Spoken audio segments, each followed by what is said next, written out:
I'd like to call this April 1st meeting of the Hampton School Board to order. Ms. Bowers, would you call the roll?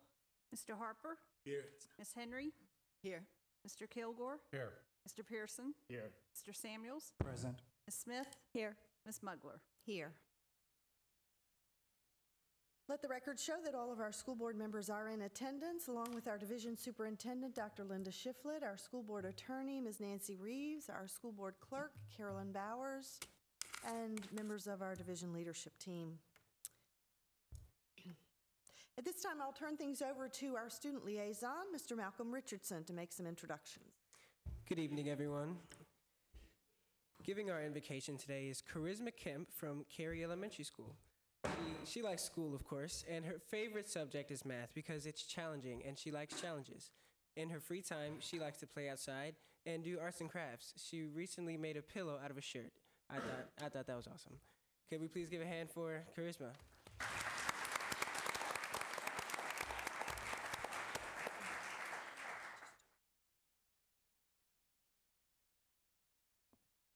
Good evening. My name is Charisma Harmony Kemp.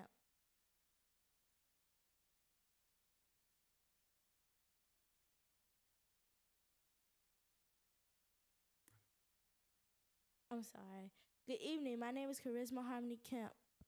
My principal is Ms. Brzezinski. My assistant principal is Ms. Humble, and my teacher is Ms. Melvin. Please stand for the Pledge of Allegiance.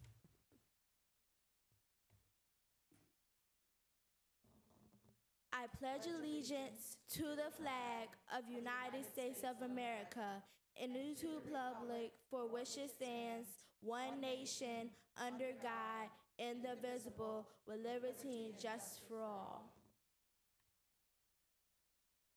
With me today, I have my grandmother, my father, my brother, and my stepmom. This poem I will be reading is called Wishing, by Ella Wilcox. Do you wish the world were better? Let me tell you what to do. Set a watch for your actions. Keep them always straight and true. Rid your mind of selfish motives. Let your thoughts be clean and high. You can make a little eating off the spirit you occupy. Do you wish the world were wiser? Well, suppose you made a start by accumulating wisdom in the scrapbook of your heart. Do not waste one page on folly. Live to learn and learn to live. If you want to give men knowledge, you must get it where you give. Do you wish the world were happy? Then remember day by day, just to scatter seeds of kindness as you pass along the way. For the pleasures of many may oftentimes trace to one, as the hand that plants an acorn shelters armies from the sun.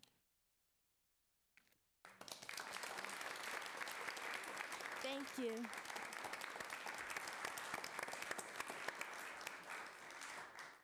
Very nice, Charisma. You want to come back up to the podium for just a second?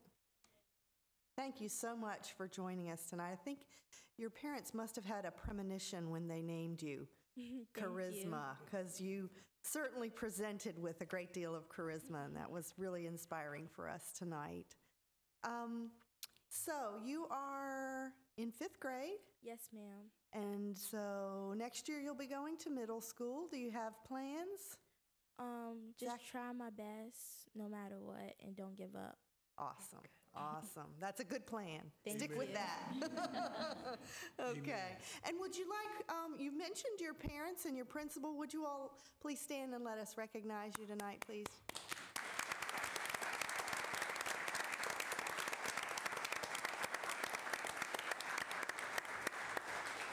It's a nice fan club you brought with you. Thank you for being with us. Thank you. We have the pleasure tonight of having some musical entertainment, which is always my favorite. And tonight we'll be hearing from the Elementary Honors Chorus under the direction of Connie Herring of Craft Elementary School and Jennifer Flowers of Cary Elementary School. So at this time, if we can have our performers join us, we are ready.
now.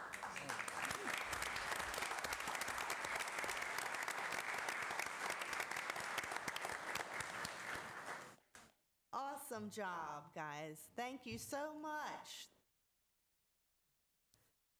Thank you.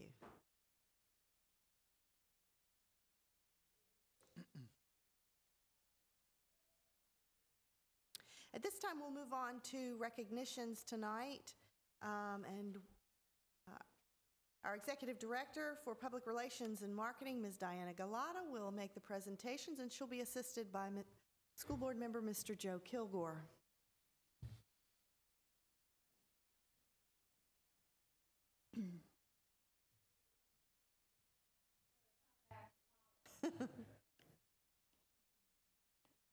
Good evening.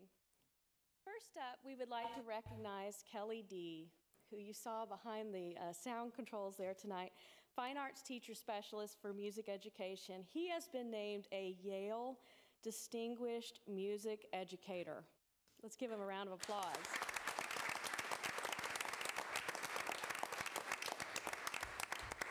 He is one of only 35 music educators selected from across the country.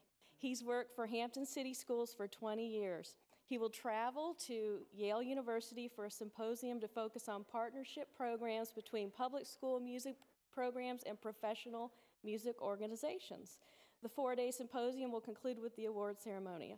The symposium and award are funded by an endowment of the School of Music, supported by the Yale College Class of 1957.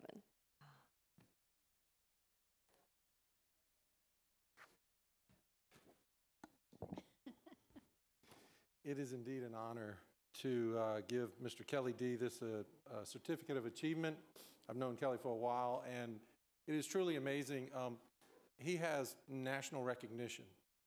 People know him around the country, and we were just at the school board conference, and it was amazing how many people knew him. So anyway, this is very well deserved. This Certificate of Achievement, congratulations from Hampton City School Board, Kelly D., HCS Teacher Specialist for Music, Yale Distinguished Music Educator, signed by our Chairman, Martha Mugler, and our Superintendent, Linda Shiflett.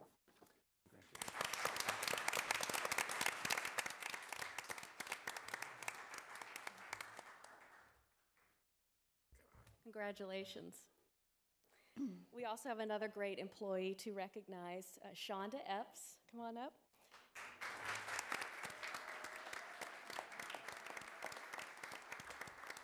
I think I hear a fan club out there. Shonda is the coordinator of the Family Engagement Program for Hampton City Schools. Thanks to her work, as well as the work of our Family Engagement Specialist, Hampton City Schools has earned the Successful Innovations, Inc. National Family Engagement Award for the SEEDS program. This is an annual award for schools and districts that have demonstrated innovative and unique strategies to involve parents as equal partners in their child's education. On March 13th, the Hampton City Schools Title I program was awarded the grand prize for their Strengthening Educational Experiences to create dynamic students, family, and community resource fair. SEEDS was recognized nationally as a best practice that promotes strategic family and school partnerships. In addition to the plaque, which she's holding here, the division also received a check, we'll always take money, for $2,500, which will be used for the expansion of the 2015 SEEDS events to multiple Title I school sites. The annual SEEDS Family and Community Resource Fair is the back-to-school kickoff event that equips families of students who attend Title I schools with vital information and resources to help them and their children have a successful start to the school year.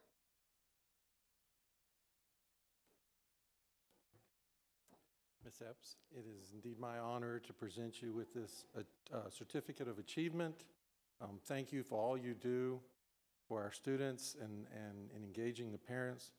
The certificate reads, Achievement Congratulations from Hampton City School Board, Shonda Epps, Title I Coordinator of Family Engagement, National Family Engagement Award, signed by our Chairman, Martha Mugler, and our Superintendent, Linda Shiflett. Congratulations. And could we have your fan club stand, please?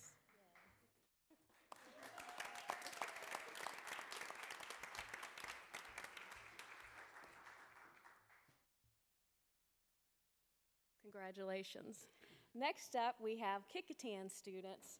The students from the Architecture and Applied Arts Academy at Kickotan High School built a 156 square foot dwelling known as a tiny house.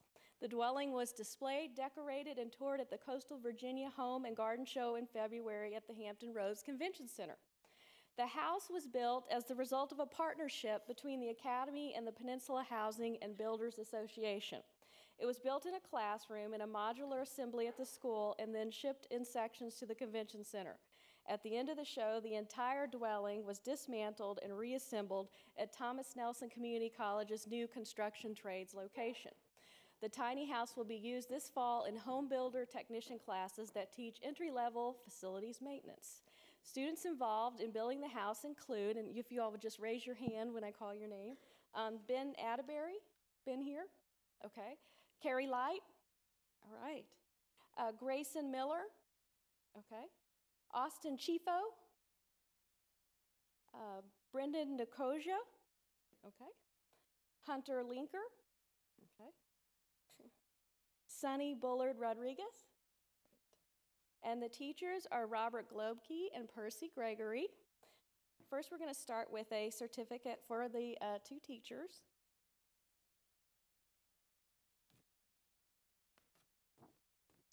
It is my honor to present you with this certificate of achievement saying congratulations from the Hampton City School Board, Architect and Applied Arts Academy, students for Kickotan High School Tiny House Project, signed by our Chairman, Martha Mugler, and our Superintendent, Linda Schiffler. Congratulations. Thank you.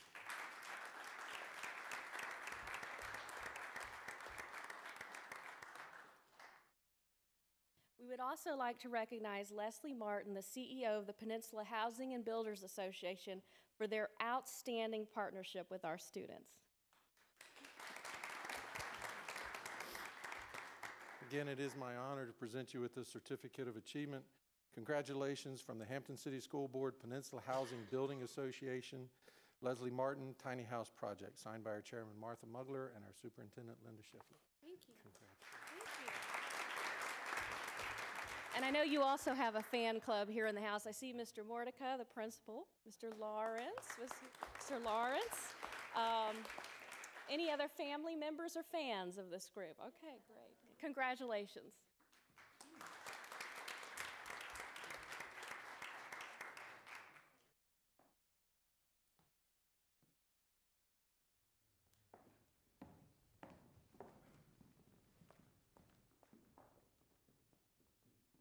Can Elisa Wiggins please come forward?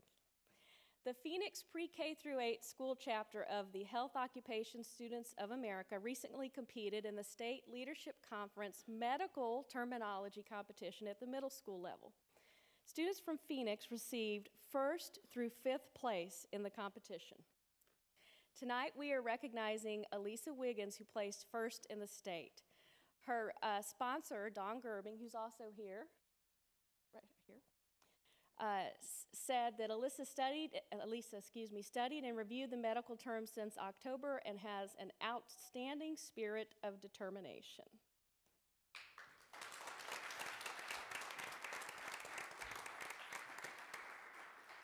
Elisa, it's my honor to present you with this achievement certificate.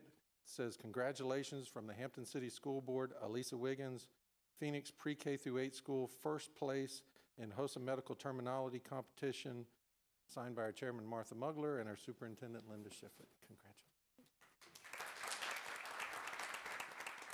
And I just wanted to add that your principal, Miss Owens, had phoned, and she was very disappointed she couldn't be here. She had class tonight, but she's very, very proud of you and proud of how you've represented Phoenix. And I know you also have a fan club here as well, your family. They could stand.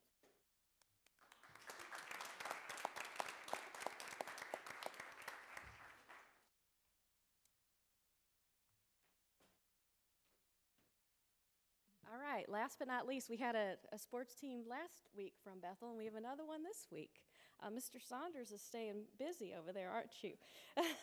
Tonight, we are recognizing Bethel High School's 4x200 relay team. The relay team won the 6A Virginia High School League State Championship. They recorded a time of 1:30.99. When I call your name, if the relay team members will come forward, Josh Hagens or Hagens? Hagens?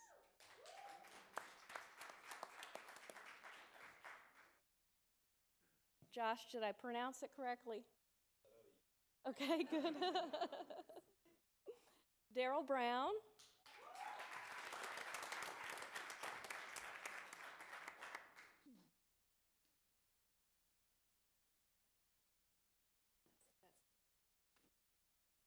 It's my honor to present you with this certificate of achievement saying congratulations from the Hampton City School Board, Josh Hagens. Bethel High School Boys 4x200 Relay Team, BHSL State Champions, signed by our Chairman Martha Mugler and our Superintendent Linda Schiffler.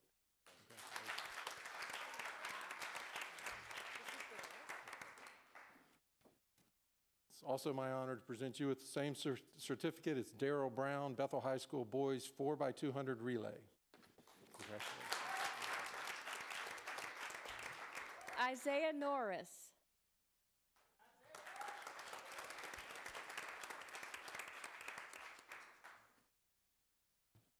Starting to think I'm going to open up one of these and say best dressed, but because you guys definitely do that. Again, it's my honor to present you with the certificate of congratulations from the Hampton City School Board, Isaiah Norris, Bethel High School Boys 4x200 Relay, signed by our Chairman Martha Mugler and our Superintendent Linda Schiffler. And Carlos Young.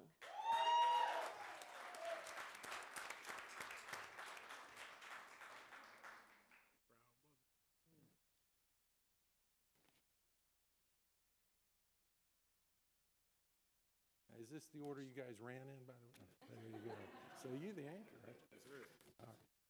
Again, my honor to present you with this certificate, Carlos Young, Bethel High School Boys 4x200 Relay Team State Champions.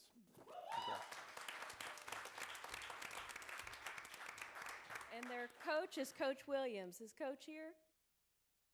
Okay. We will give Mr. Saunders. Coach. Come on.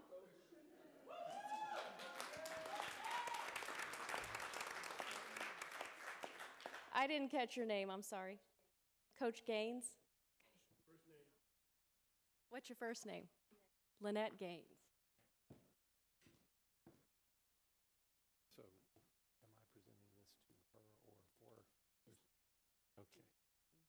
So, on behalf of the Hampton City School Board, a certificate of achievement, congratulations to you and to Eddie Williams for Bethel High School Boys 4x200 Relay BHSL State Champions. Thank you very much for all you do.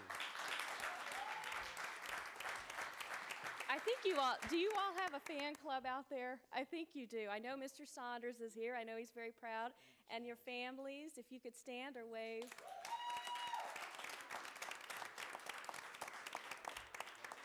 Way to go, Bruins. Thank you. Congratulations.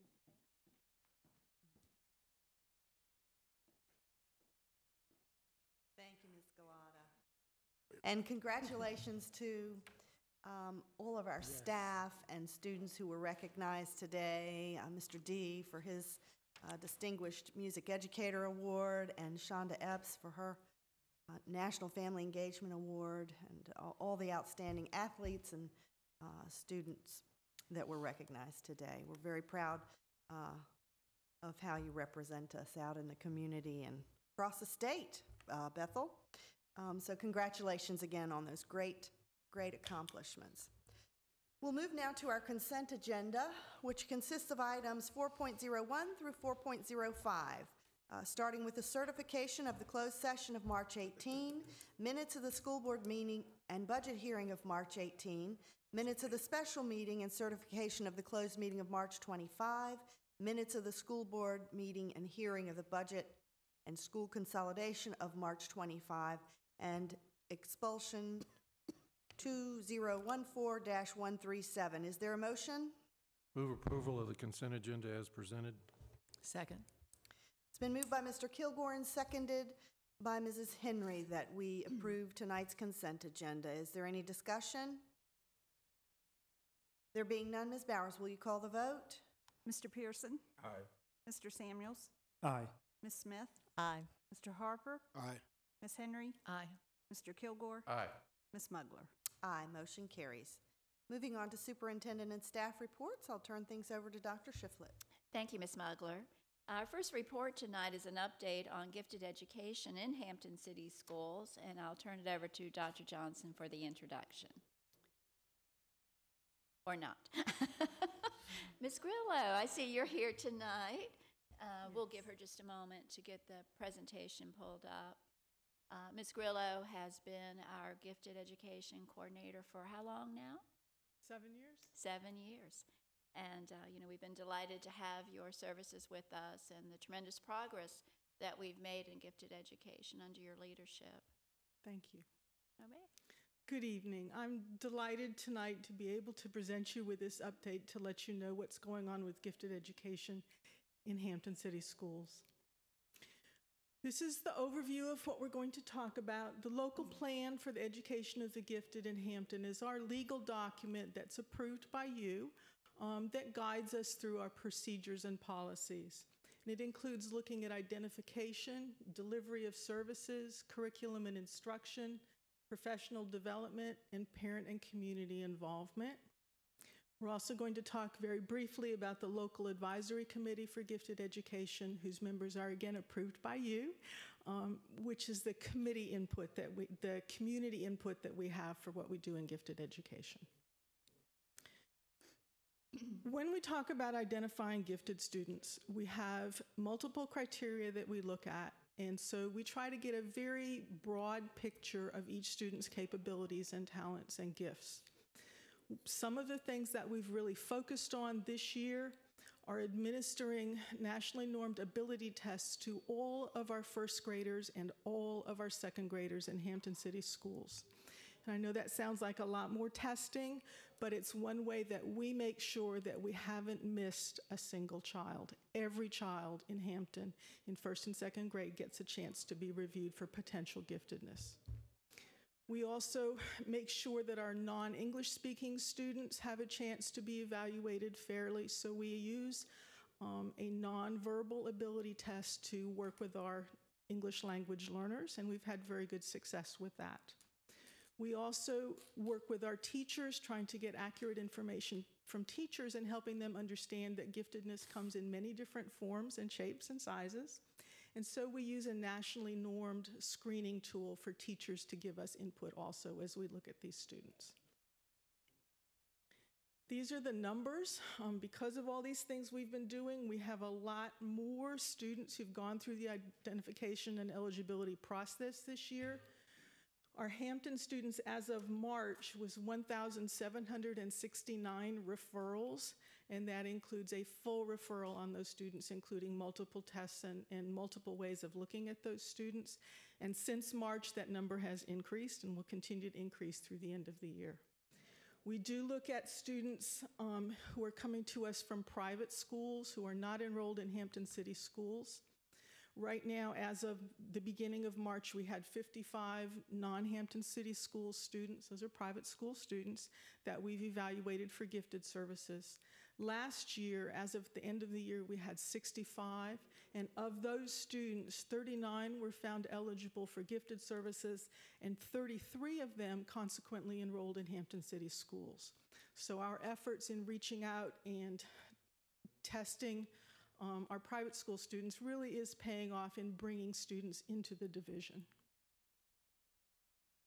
This is what the referral graph looks like. You can see in the last few years, the numbers have really leapt.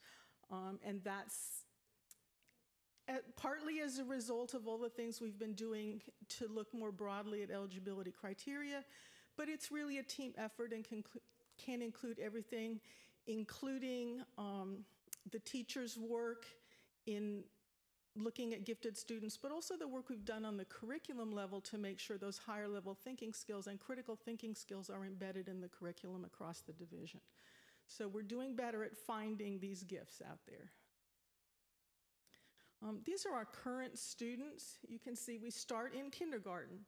In our kindergarten and first and second grade students right now, or at the time we did this, we had 607. We took a whole nother batch through last week. So, gifted resource students in the zoned schools in grades 3 through 8, that's the Pull-Out Resource Program, is 1,786 students.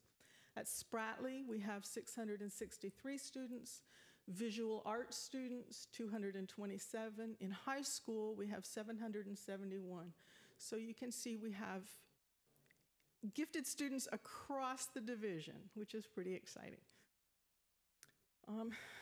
These are our K-8 students who are not at Spratley, and you can again see that the numbers are really jumping. So our staff has really had to make the change from having classes of 10 or 12 students to 22 to 42 students at a grade level in a school. So we hope that that continues to some extent because it means that we're doing a better job of finding giftedness in all of our students. This is a summary of how those services are delivered. The talent pool is kind of an evaluative program to help kids have a chance to really develop their skills and show us what they can do. The gifted resource program is at the zoned schools, including middle school, so it goes all the way up through grade 8. We have full-time services for our most highly gifted students at Spratley.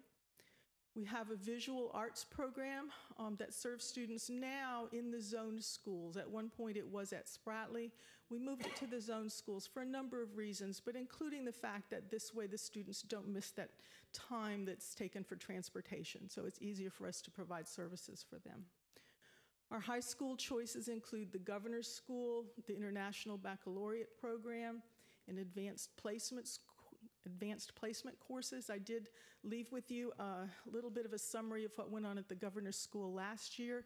This year, they're still pulling in the scholarship and college acceptance information for the students, so we don't have this year's data yet.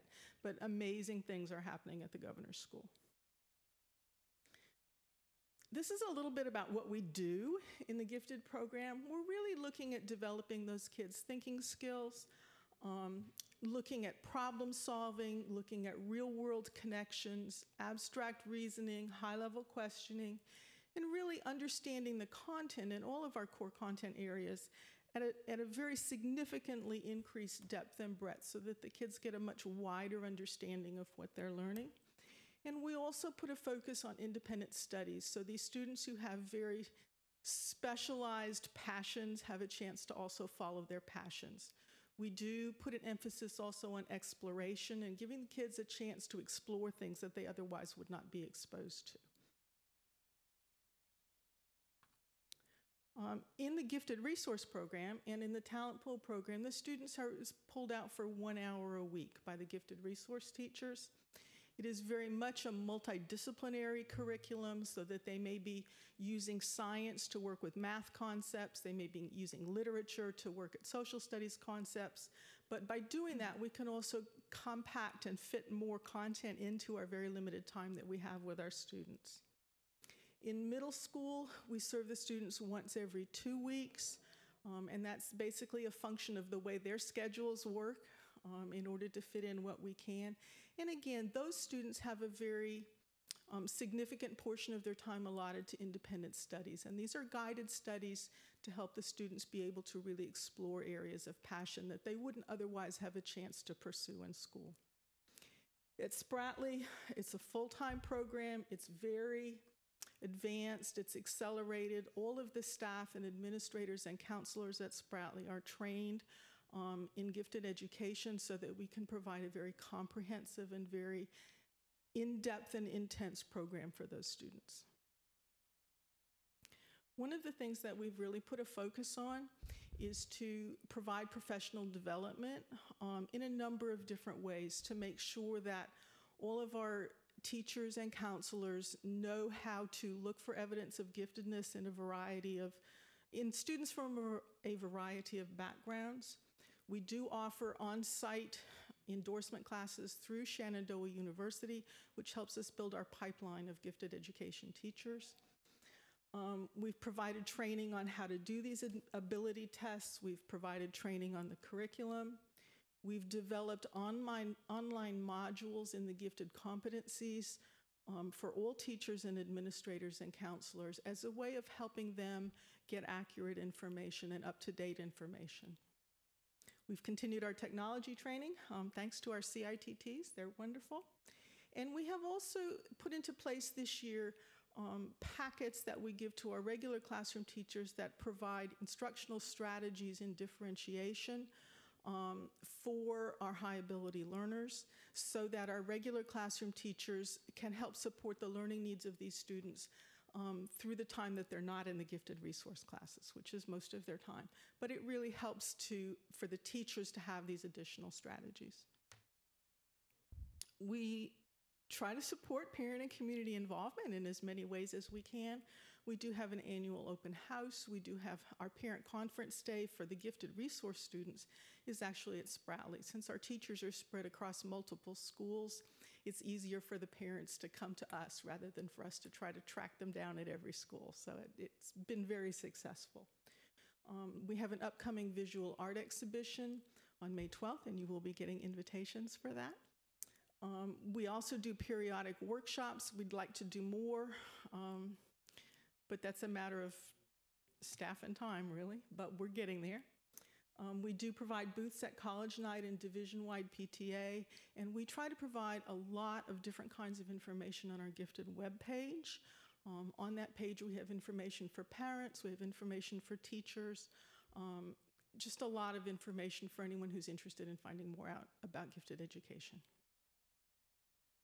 Now, the local advisory committee, the members are appointed by you. We meet 3 times a year. The next meeting is April 16th, and you're welcome to come. All of the information on the agendas, the minutes, the times and dates are always posted on the website. The public is always welcome to attend and provide additional information or comments or just support in terms of suggestions for things we might want to consider. They do, as part of that, we conduct an annual survey of all of our parents and students, our gifted parents and students. And we don't have the results back yet from that survey, but it will be in the report that the advisory committee presents to the superintendent and then to the board. So you should end up with that report probably in late June by the time we get all of our information back. That's basically what we do in a nutshell, to provide services as best we can to support the needs of all of our wonderful Hampton students.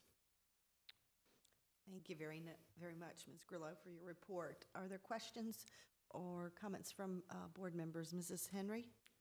Ms. Grillo, how are we doing with incentives to get more high school teachers a gifted certification so that hopefully we can get to the point where we offer high school gifted curricula and of all kinds, interdisciplinary ideally, for high school students? I think a lot of times we think, okay, we have this wonderful program at Spratly, and then those kids converge all over the city, and then we say, well, there's AP and IB, but unless you're in the IB program, there isn't necessarily something for a 9th grader that is providing the same kinds of challenges and thinking that is provided at the full-time program. We realize that's a gap that we need to work on. Part of what we're doing with those competencies modules, the online modules, is to get that information out to teachers to help them by understanding more about what we're doing and the nature of these kids. We're hoping to generate their interest in saying they want to learn more to be able to serve these students better. How many hours is an add-on certification? 12? It's 4 college courses, yes, ma'am. Okay. So it's intense. And we do, as I say, in order to build that pipeline, we do provide courses through Shenandoah here at Spratly. 3 courses a year is what we've been able to do so far. And those are at what cost to a teacher? They're very reduced from what they would otherwise be. It's about $275. There are online courses available through William and Mary now. There's just started online courses in the University of Richmond and several other universities, but those courses are significantly more expensive. So we do provide it at a steep discount through Hampton. I think if the teachers could see the prospect of a program that they could become a part of, it's more incentive to go ahead and take the classes. I would be glad to bring that up at our next advisory committee meeting and put that on our agenda and I for wish I something could write to work a check with. for tuition too, but that's not something I can do. Okay, thank you very much. Other questions or comments from board members? Mrs. Smith?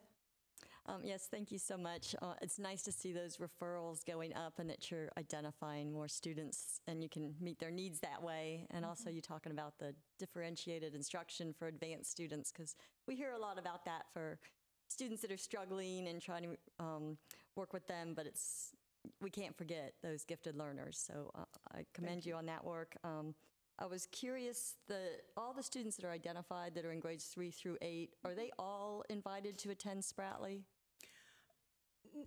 No, their placement, because gifted students change over time, we review all of the students at the end of 2nd grade, and then we review all the placements again at the end of 5th grade to make sure that we're providing the most appropriate placement for the students.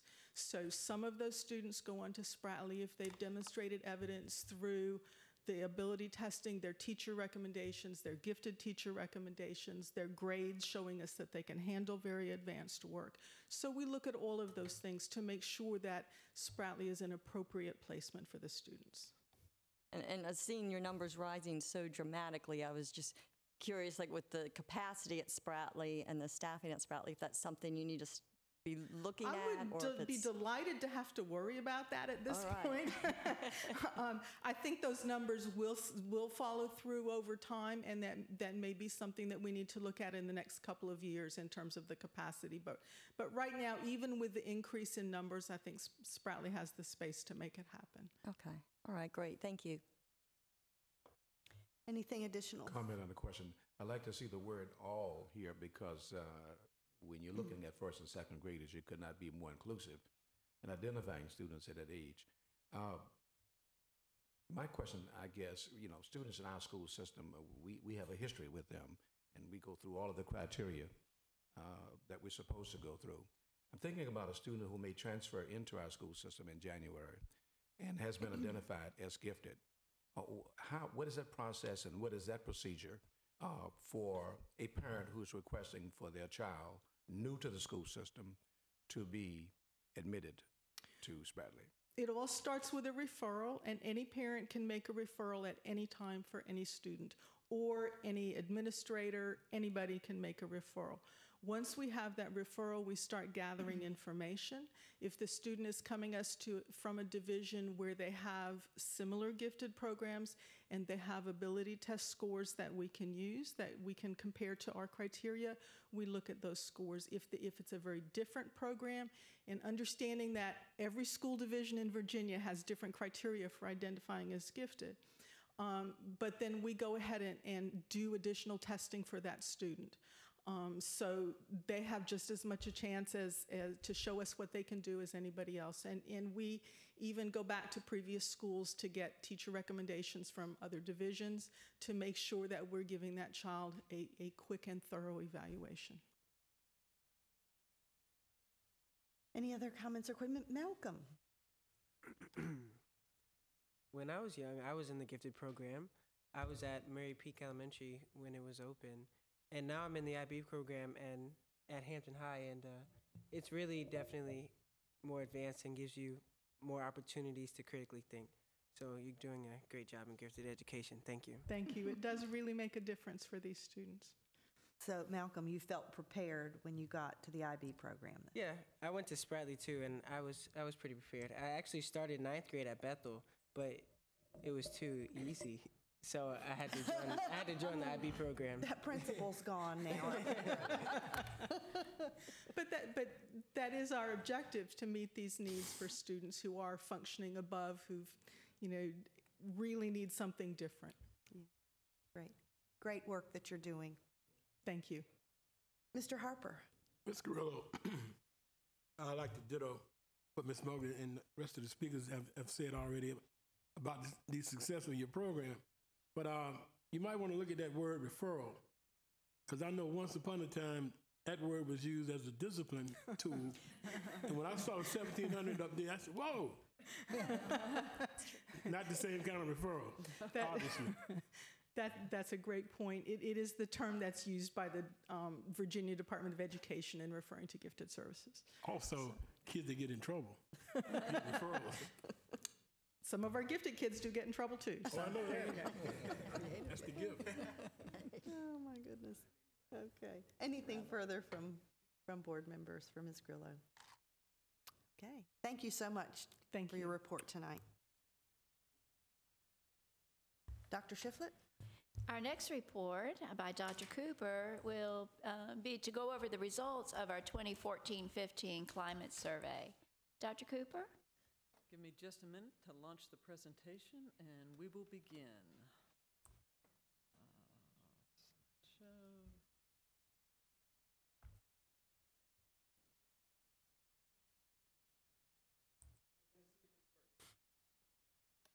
Good evening, Mrs. Mugler, Mr. Pearson, members of the board, Dr. Shiflett. I'm pleased to be here tonight to share with you the results of both the student and adult school climate survey. And it's a school climate survey, but it's really for departments and virtually every part of our organization. We give lots of opportunities for people to give us feedback. I'm going to start with, participation. I'm very pleased to see that it continues to climb, that our student participation is just under 75%. So 3 out of 4 students participating. Just as a reminder, this is not the entire student body, it's 5th graders through seniors. So 5th through 12th grade. So when an elementary school gets results back, it gets them just for the 5th grade class. And some of our principals have asked that we go ahead and survey other groups so that they could expand to get more information on experiences of children. Staff participation, relatively stable, just a little bit larger in terms of instructional staff at 73%, and just 1 out of 2, still less than 50% of our support staff. We offer the survey in paper form to some departments who don't have regular access to computers, but folks are just not as inclined, and maybe it's because they don't have feedback, they're generally happy. We don't know that. So I did want to say about the participation that we were very pleased to see it continue. I don't know if you are aware, but we have switched survey companies. We used to be powered by K-12 Insight, but as part of our budget reductions, we saved the division $62,000, and we do these surveys ourselves using our online platform. That costs us $300 per year. So I'm hoping you won't notice very many differences, but there are a couple of things that you'll see different, and those are the results of the change, and I'll explain them when we get to them. You have intentionally 2 dimensions of climate that are in a different color. The dark blue that you see, academic practices, parent involvement, and so forth, are asked of both staff and students, and the 2 that are in a lighter shade, the work environment and the leadership questions, are only asked of our staff. But those are the full dimensions of the climate that we ask both young people and our staff members. And wherever the questions are similar enough, we put the results side by side so that you can see a comparison. One of the things that we look for is our perceptions of how school goes the same as the student perception of how school goes. So let's take a look. The staff answer 7 questions about their practices in the classroom. So this is self-reporting on what they believe they do and what their colleagues do. And you'll see that in 6 of those 7 areas of academic practice, they rate themselves slightly higher, or a greater percentage of them say, I do this. This is part of my practice, to be collaborative, working together with my colleagues to ensure student success. So all of those questions are based on best practice academically, some of the high yield strategies, giving good feedback and setting expectations and so forth. The thing that slightly fewer teachers said that they were doing was timely feedback on work. It is kind of interesting because when the students weigh in, their level was absolutely the same. They stayed at 65%, saying that they got feedback on a regular basis from their teachers.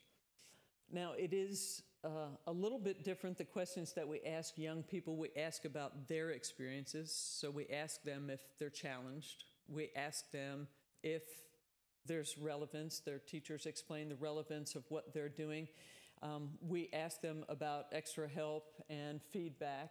And you can see that expectations, teachers tell them what they need to do well, but the challenge, whether young people are challenged, continues to be an area of growth for us, and also relevance continues to be an area of growth for us.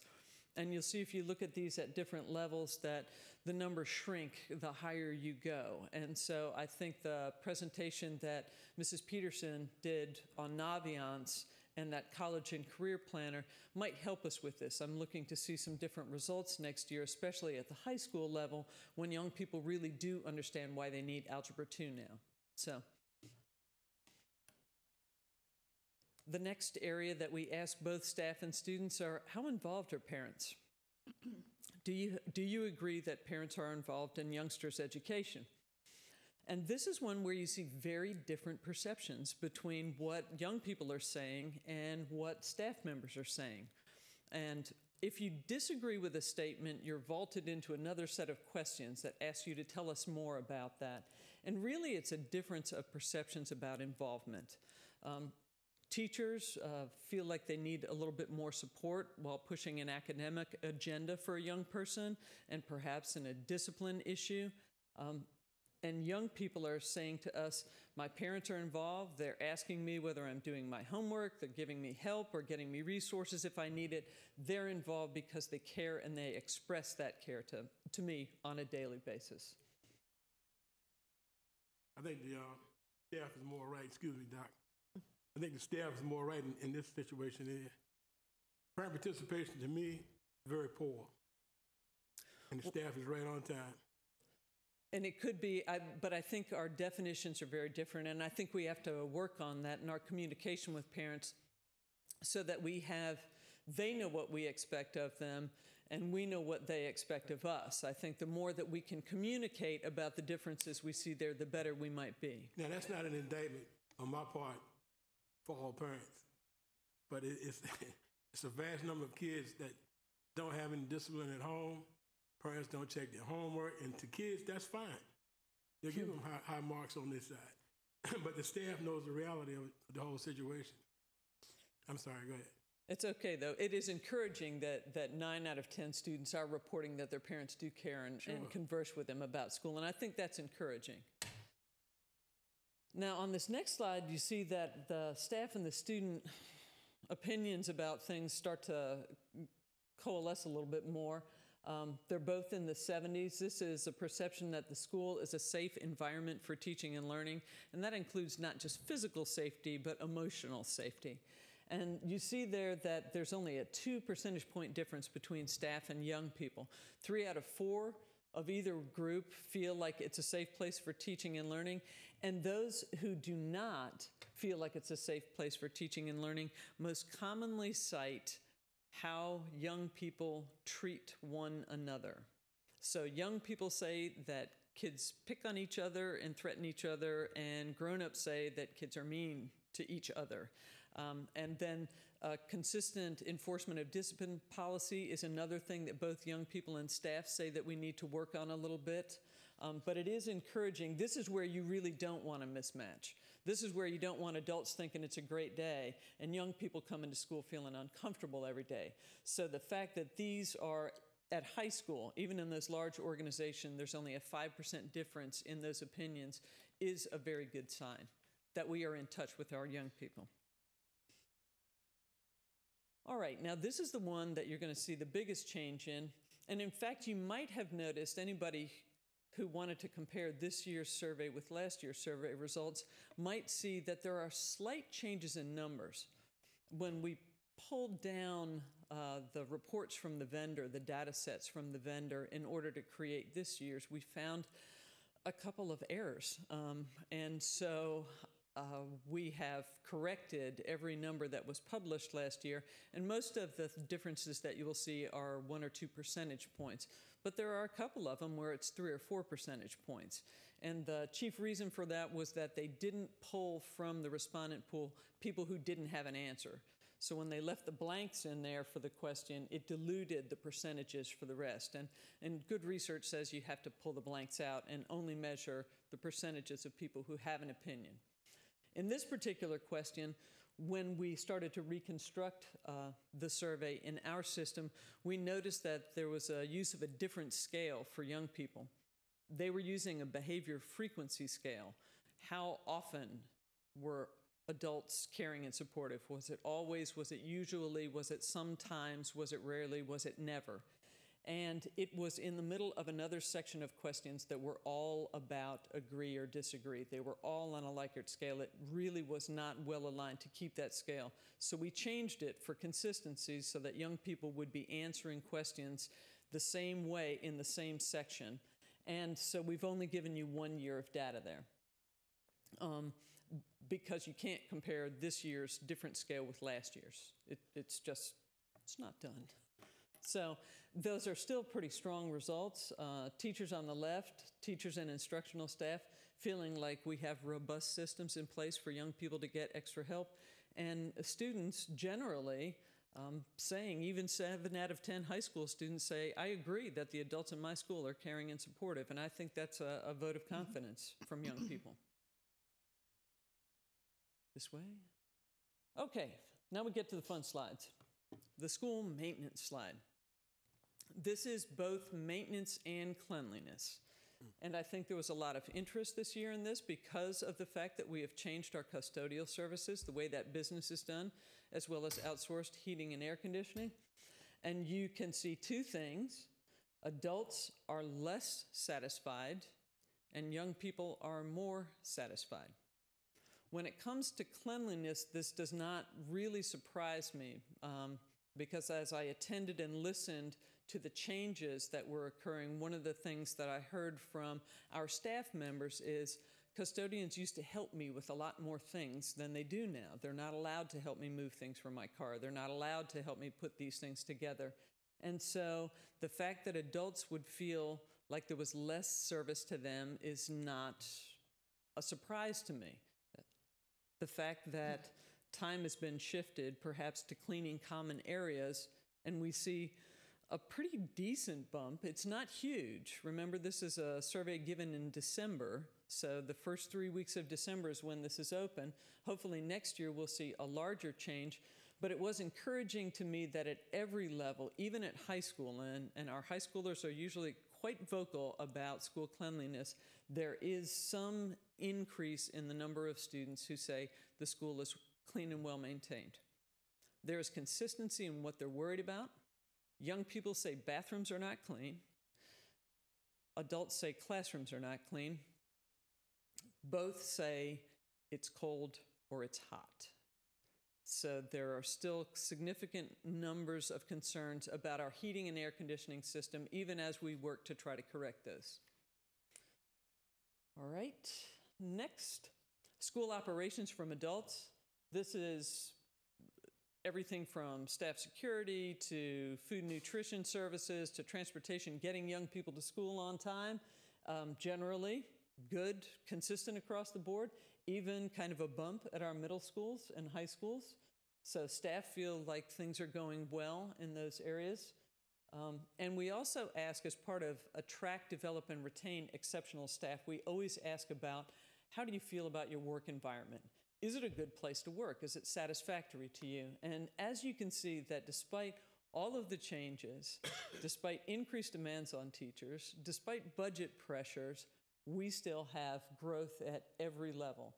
And I was really pleased to see this. This speaks to the spirit and determination of our staff and also to the talent of our leaders, because leaders make a building a good place to work.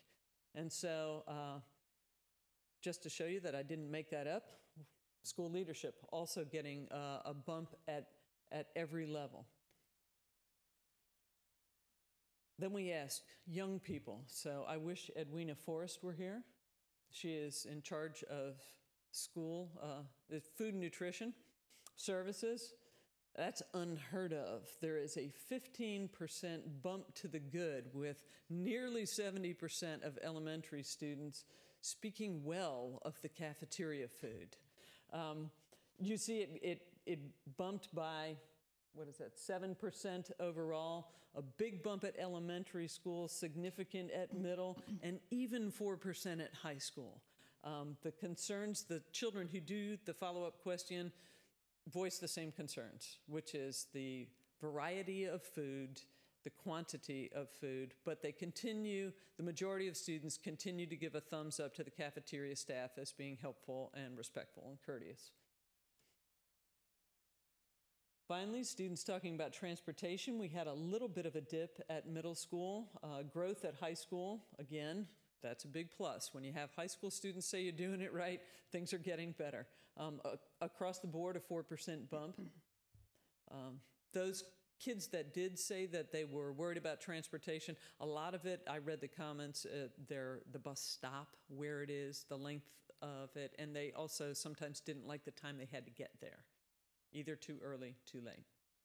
Now this one, again, is not a surprise. You'll see technology is usually our high performer across the board in virtually everything. And you see we had an implementation dip. We had a 2% drop in students giving us high marks and a 7% drop in staff.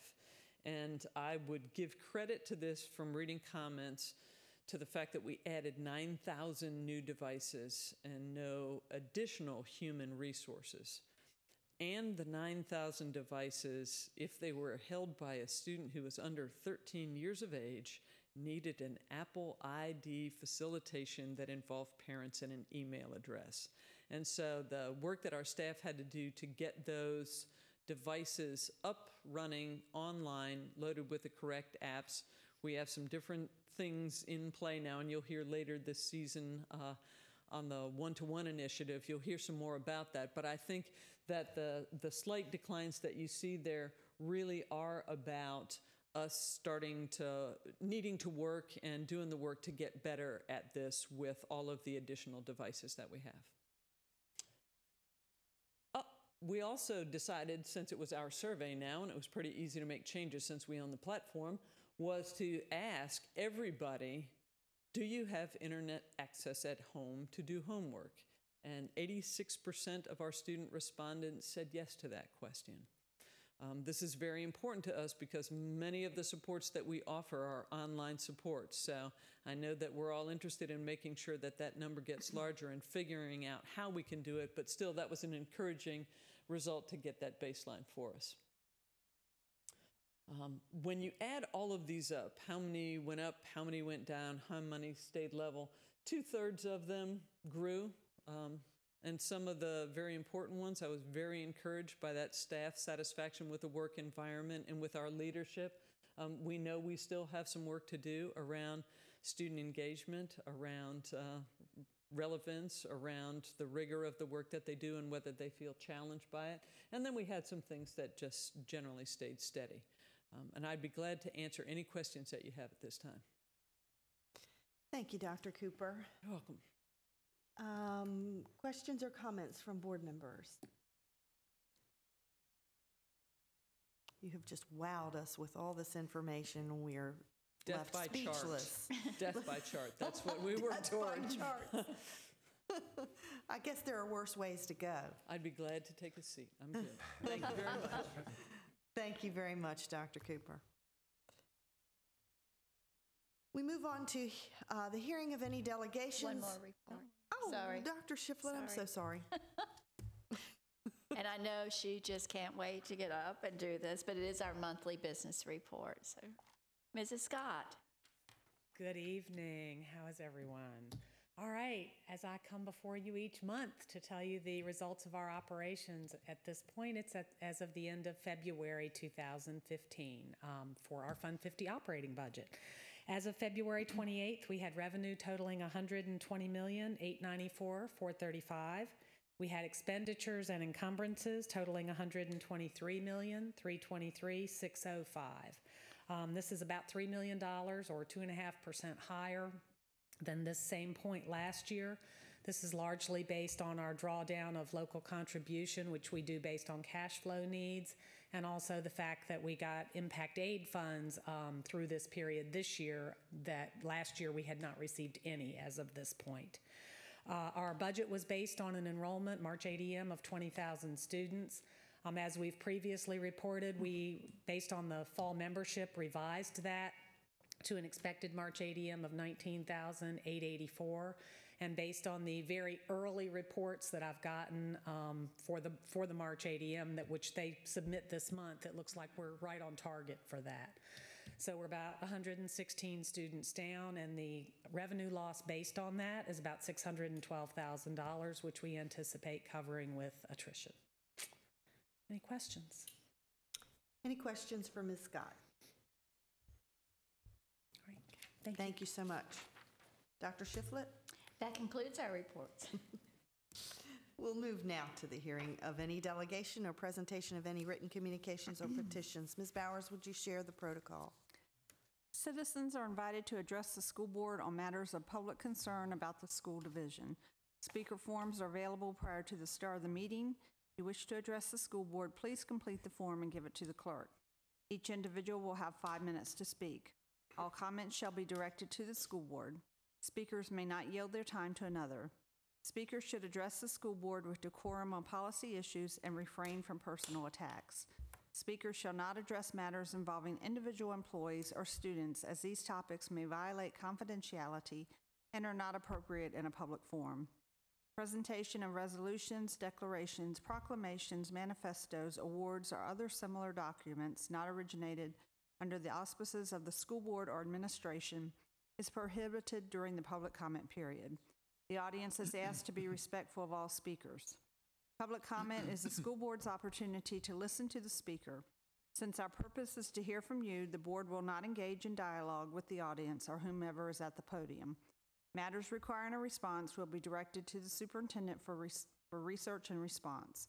The superintendent may report back on such matters at a subsequent business meeting session as appropriate. The school board carefully considers your comments as we decide matters that are brought before us. We appreciate your attendance and your input. Thank you, Ms. Bowers. We'll start with our first speaker tonight, Mr. David Dietrich.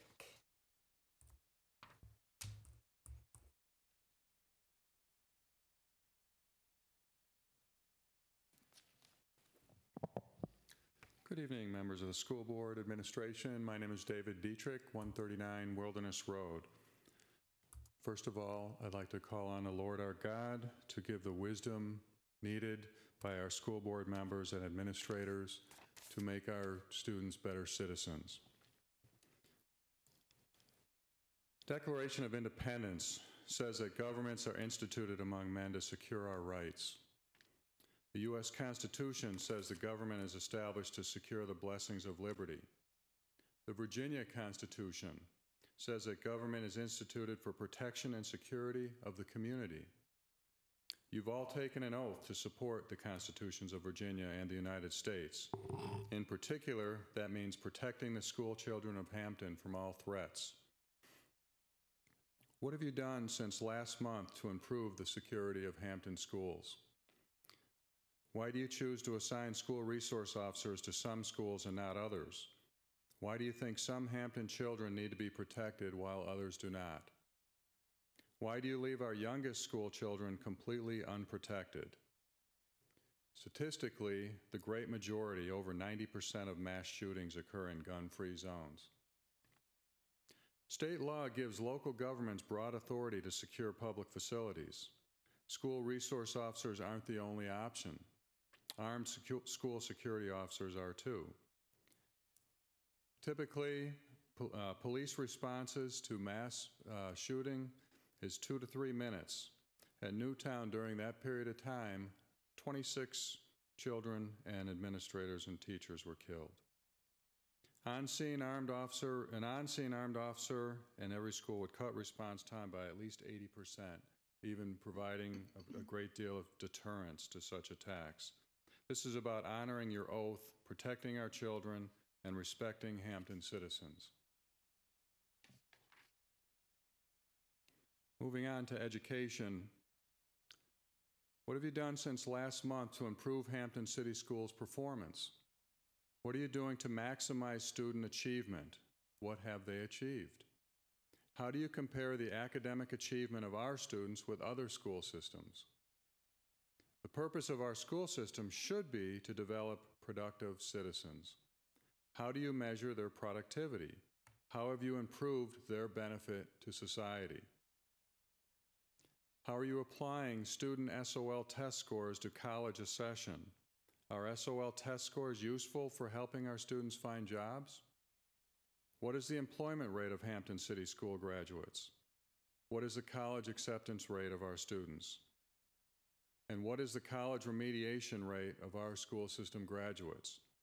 I'm heartened by the gifted program in Hampton. I recommend that you compare their performance upon leaving our school system with those who are not in the gifted program. And it might be enlightening. What useful performance metrics do you have for HCS strategic goals? Do you measure HCS performance by number of administrators and their salaries? How are you a voice for every child, every day, whatever it takes? When will you begin taking our children's lives, future lives, seriously?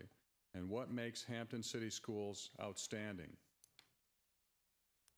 Finally, I introduced a new topic last month, and I'd like to continue on that subject. Illegal alien children are being introduced into our communities, and adults. They're being dispersed around the country in a not very open way. You haven't answered my question about which, if any, are entering our community here, in particular our school system. I know federal law requires that you take them into our school system, but inquiring minds want to know what's happening in our own community and what schools have experienced the greatest enrollment increase. Who's paying for them? How are they affecting our school system budget? How much more is it costing Hampton taxpayers? How many more ESL teachers will you hire to accommodate them? What additional services will you provide at the expense of the legal citizens? What medical screening process is being employed? How is their medical history verified? What diseases have they introduced to our American children and families? Have they met all the required immunization requirements? Are they being kept away from American citizens to minimize exposure? And finally, what additional medical resources are being assigned to them? Thank you very much. Thank you, Mr. Dietrich. Our next speaker is Mr. Camden Long.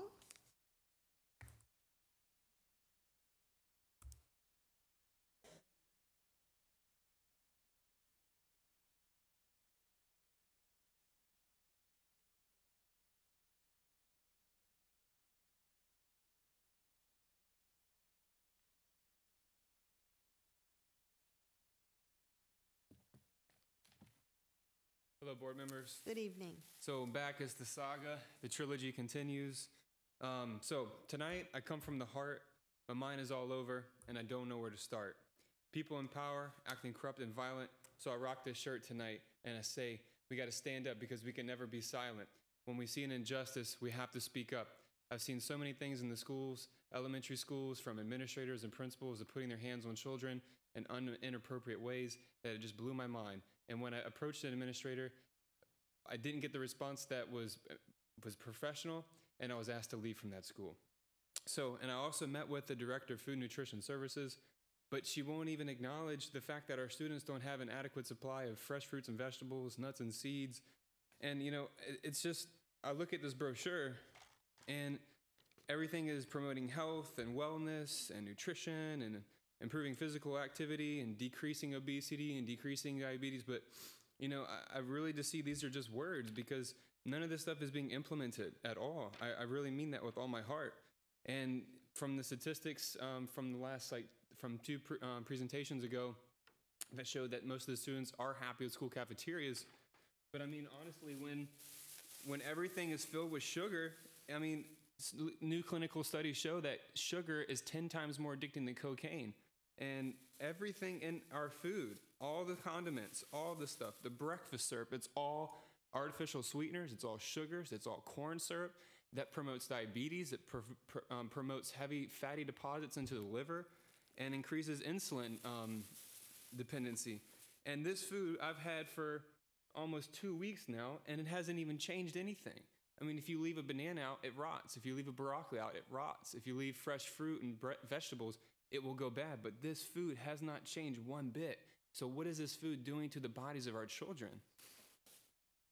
And right now, the food endorsed in all the school cafeterias they're clinically proven to cause deadly diseases like heart disease, diabetes, arthritis, osteoporosis, Alzheimer's, and asthma. 31 million Americans are lactose intolerant, which causes bloating, cramps, headaches, vomiting, and rashes. And according to the American Gastroenterological Association, cow's milk is the #1 cause of food allergies. So why can't we get some almond milk in the schools or some healthier alternatives? And I just come back to the same thing. School gardens, they can provide so much nutrition for the growing bodies and minerals for the healthy mind. Most people who suffer from obesity, they're eating a lot of food, but the minerals that they need are not going into their bodies, so they continue to eat, and then it doesn't work out. So children are frustrated in classrooms, children are stressed out, they're acting out, they have all kinds of discipline problems, because when the brain does not receive the right kinds of minerals and vitamins, you're going to have all these discipline issues and a lot of violent outbursts. And they've even done studies in jails when they put inmates in on vegetarian and vegan diet and meal plans, that the violence in the jails have even dropped. So I'm just curious, if any school board members have any plans on implementing any school gardens, or if there's any grants that we're willing to offer, because we are the people, and I know there's not too many people in here tonight, but there are cameras rolling. This is live and direct, so it's going to be live. And this will be on YouTube later. We are the people. And everybody out there in the city of Hampton, don't be afraid to stand up. We have to come together as a community in order to protect this community. We have to take care of the future of this city. And also, I just want to say thank you to everybody out there supporting this message. I'm doing this for the children, doing this for the community. Right now, I just want to show proof. I got this right here. This is from my nonprofit. I got a tax ID from the IRS because I got to take matters into my own hands. Also just accomplished my LLC as Camden's LLC because I want to get involved with the community as much as possible. These students, they deserve the best opportunity in the classrooms. It's like I almost want to start creating homeschool groups because the schools aren't offering nutrition. They're not offering the adequate education. They're not offering, the teachers are not giving them what they need. So I think it's going to come down to small neighborhood communities creating their own schools to take matters into their own hands. And it's nothing against anyone in this room. I'm just doing it for the children. And I just, from what I've experienced and what I see, it just blows my mind. And all I'm just doing is trying to bring this for the community, because when we come together, we're strong. Dr. King started off with a dream. Rosa Parks started off with a dream. Booker T. Washington walked 500 miles to Richmond with 50 cents, went to Hampton Institute, was a janitor, and provided himself for education. So people who believe, everyone believes in here. We gotta fight for these children. And the food director of nutrition services said we always have to abide by the USDA guidelines, and that's good. And I see that, but we can't just cow down to the USDA. We have to put pressure on them, and we have to allow more healthy, nutritious food. So, thank you. Thank you very much, Mr. Long.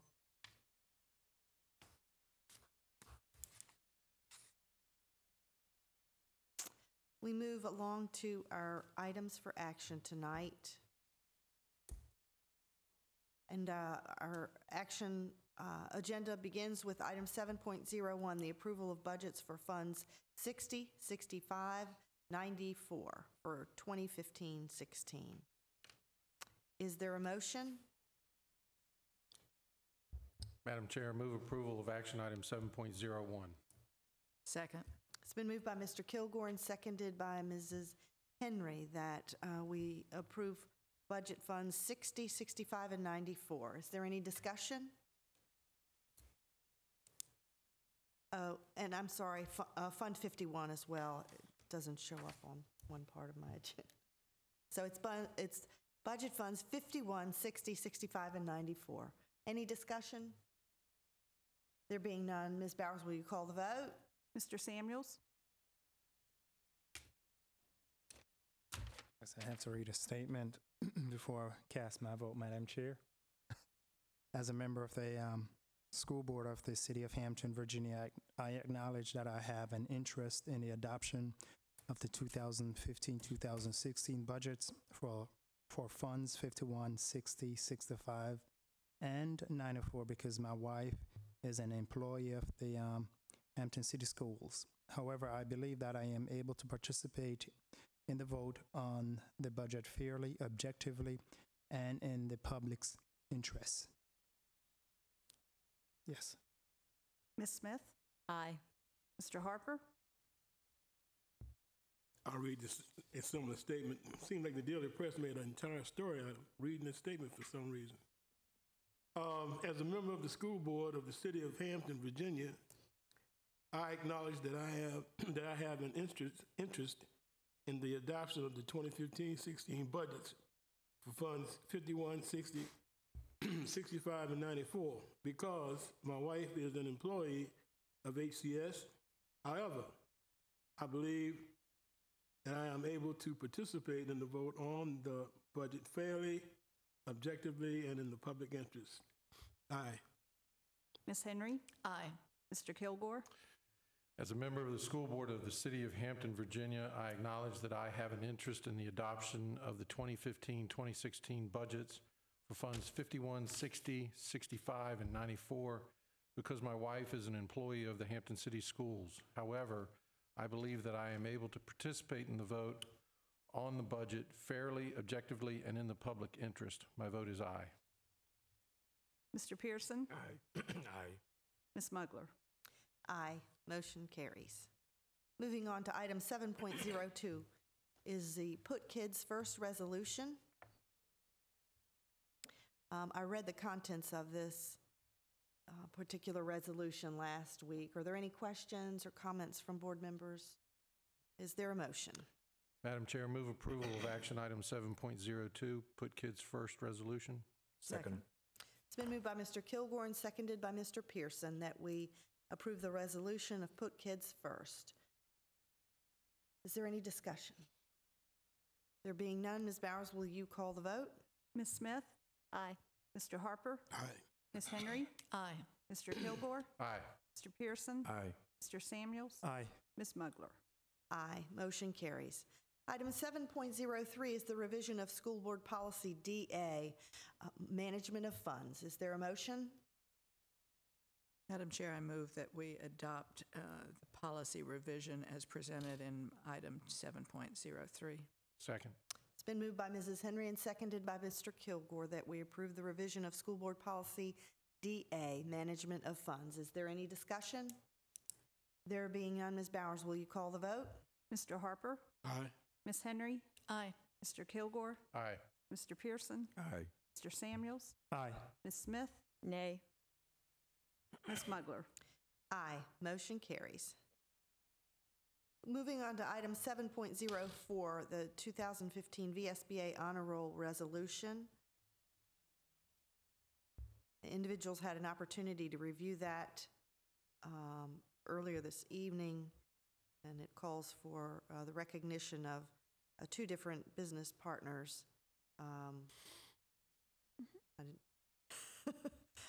One being Riverside School of Health Careers and the other Alcoa Power and Propulsion. Is there a motion? Madam Chair, move approval of action item 7.04. Second. It's been moved by Mr. Kilgore and seconded by Mr. Pearson that we approve the VSBA Honor Roll Resolution. Is there any discussion? There being none, Ms. Bowers, will you call the vote? Ms. Henry? Aye. Mr. Kilgore? Aye. Mr. Pearson? Aye. Mr. Samuels? Aye. Ms. Smith? Aye. Mr. Harper? Aye. Ms. Mugler? Aye. Motion carries. The final item on our action agenda tonight is item 7.05, Personnel Report Addendum 15-08. Is there a motion? Madam Chairman, I move approval of Personnel Report Addendum.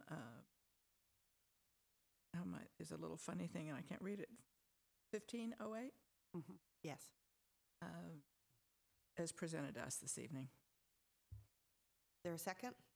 Second. It's been moved by Mrs. Henry and seconded by Mr. Kilgore that we approve the Personnel Report Addendum 14. I'm sorry. Now I have that little thing on mine. 15-08. Is there any discussion? There being none, Ms. Bowers, will you call the vote? Mr. Kilgore? Aye. Mr. Pearson? Aye. Mr. Samuels? Aye. Ms. Smith? Aye. Mr. Harper? Aye. Ms. Henry? Aye. Ms. Mugler? Aye, motion carries.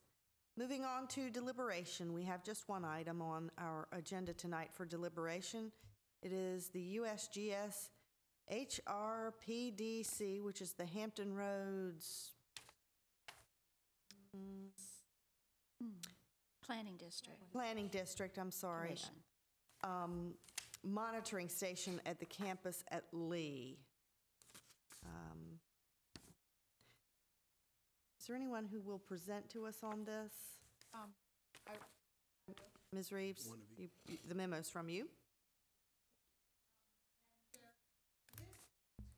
Is a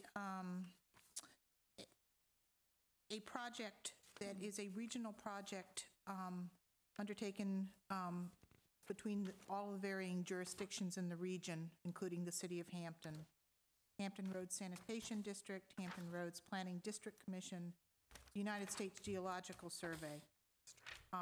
And it is to stay in compliance and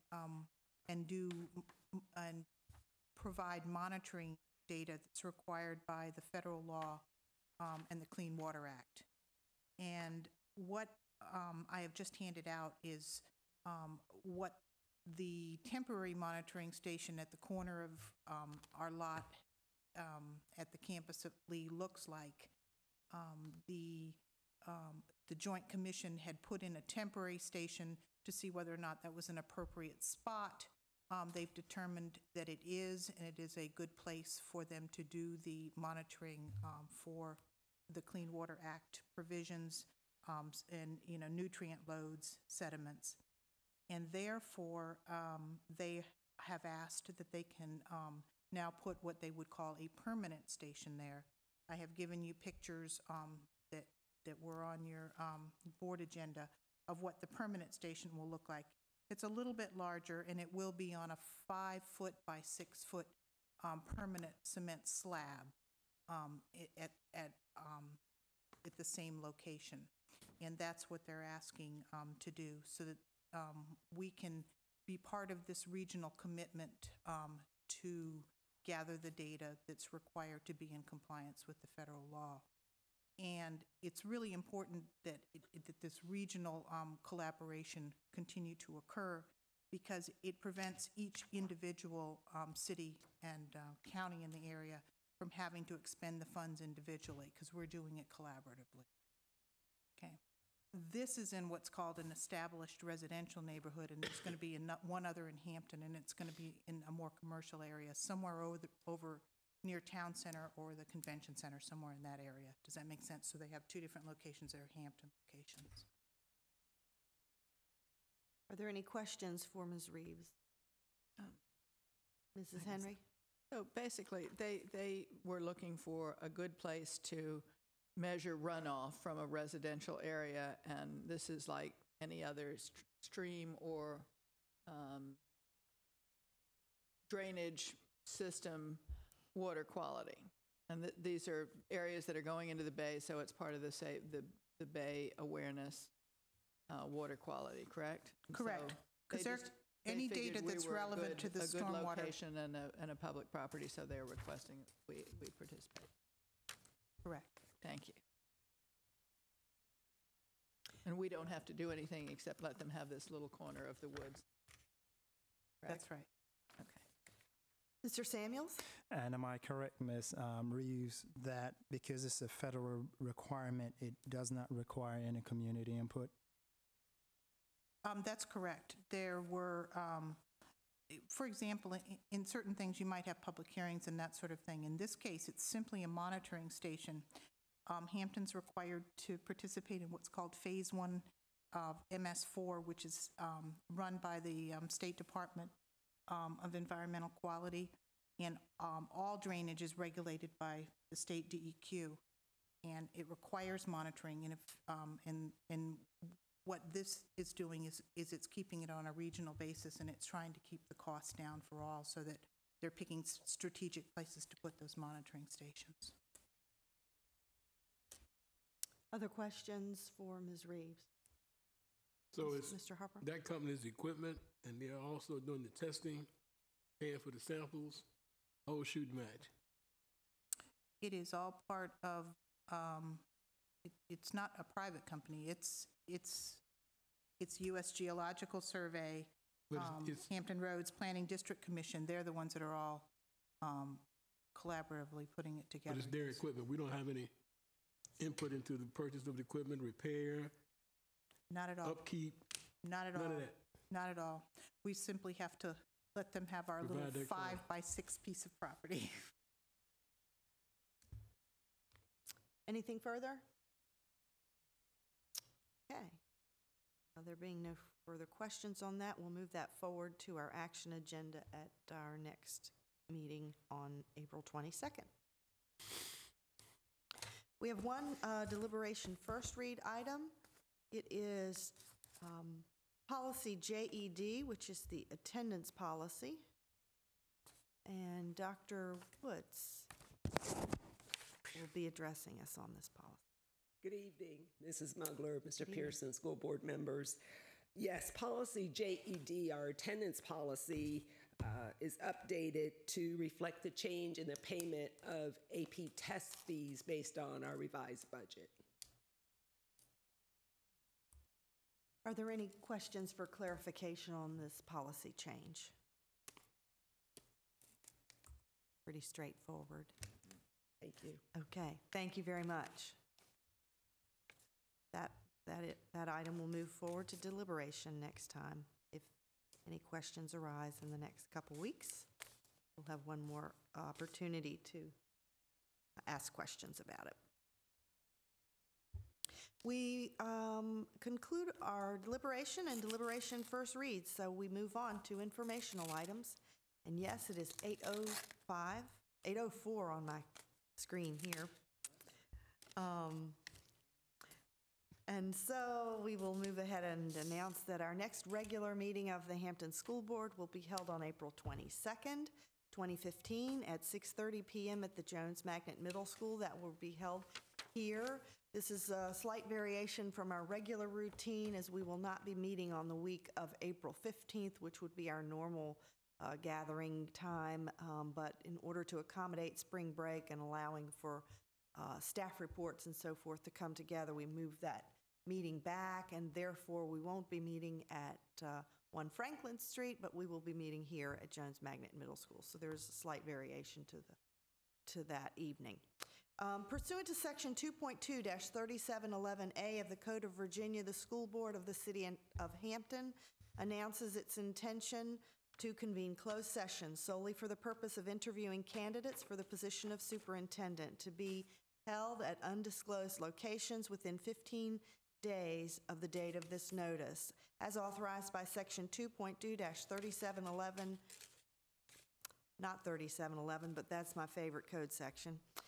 It's 2.2-3712B of the Code of Virginia.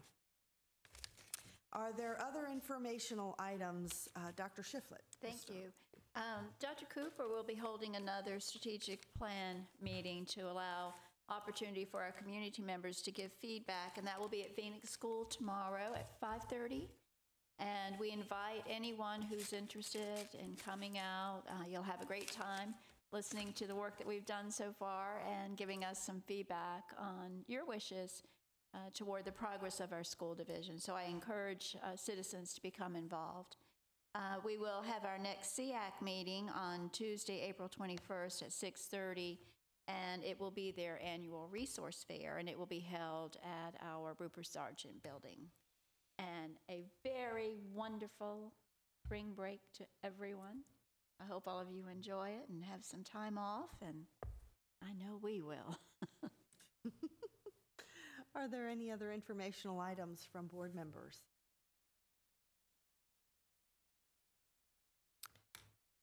Okay, there being none, no further business to come before this board, this meeting is adjourned.